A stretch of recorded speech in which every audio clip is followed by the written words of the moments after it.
afternoon. My name is Henrietta, And I'm Gwen. and we're here to talk to you today about educating your middle school students on proper oral home care and also oral diseases that can be transmitted between each other. The goal of this presentation is to allow you to be able to properly present oral home care to your middle school students, both who have braces and who do not. We also would like you to be able to describe what gingivitis is and the cause of bad breath, and describe the oral transmission of herpes virus and how to avoid it. One of the things that we've included in our presentation is we've included a PowerPoint presentation for you guys to show to your students. It's stuff that we feel are main topics that need to be touched on that we think are beneficial to your students. You can add or remove anything that you think is informative or that you don't think is necessary, but we do feel that these are some of the major points that need to be talked on. In the video, it also shows you proper brushing techniques, and it also shows you with and without braces. Middle school students are starting to be more interested in behaviors that can lead to the transmission of infections such as oral herpes.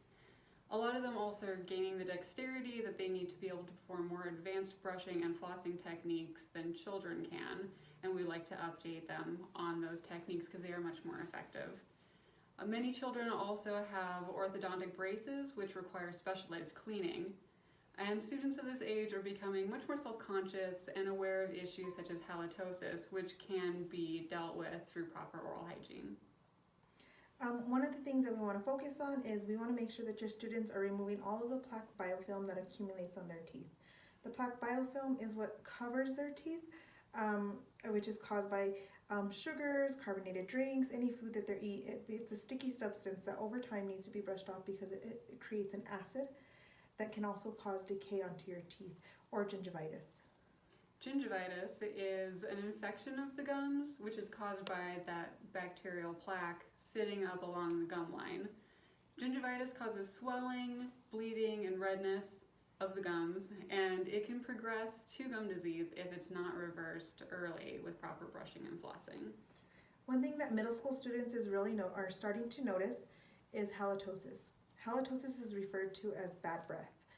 Students are starting to notice this a lot more with their fellow classmates or even upon themselves. When they wake up in the morning, they may smell their own bad breath and think this is kind of interesting. So they want to make sure that they're cleaning that off.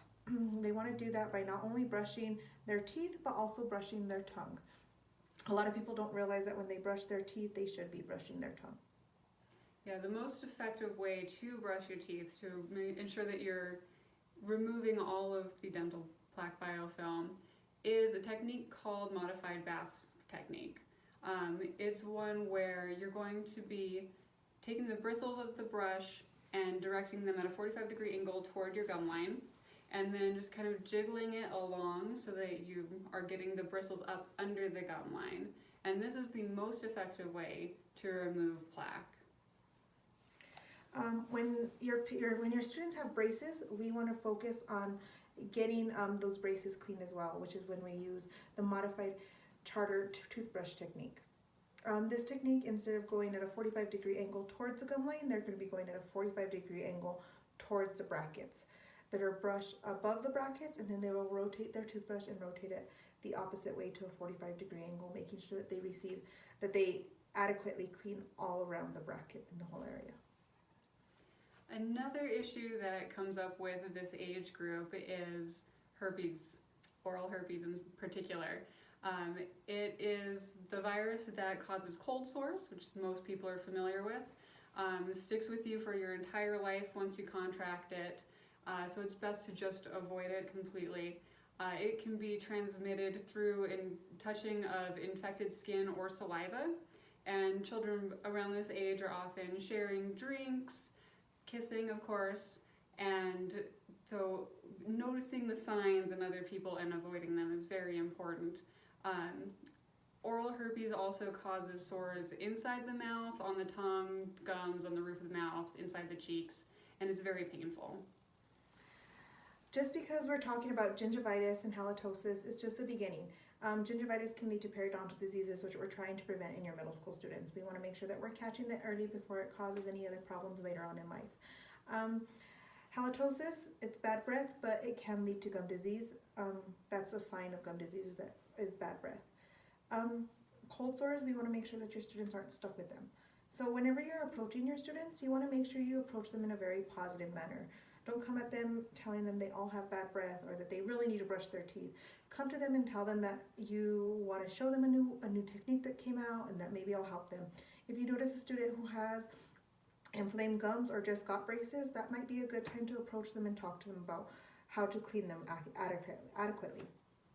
If you have any questions, we're always welcome to questions, or make sure that your students know that there's always an open line of communication with their hygienist, their dentist, or even yourself.